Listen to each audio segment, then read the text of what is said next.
তোমার কি প্রবলেম হচ্ছে? আমি কিছু দেখতে পাচ্ছি না। আচ্ছা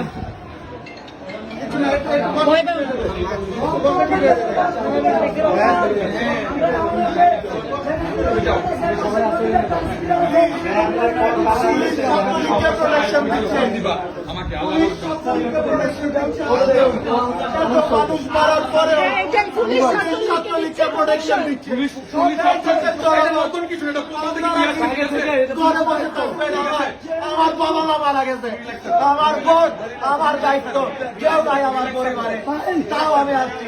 এই বাংলার জনগণ আপনারা ঘরে বসে থাকবেন, আমার ভাইটার চোখ নষ্ট করে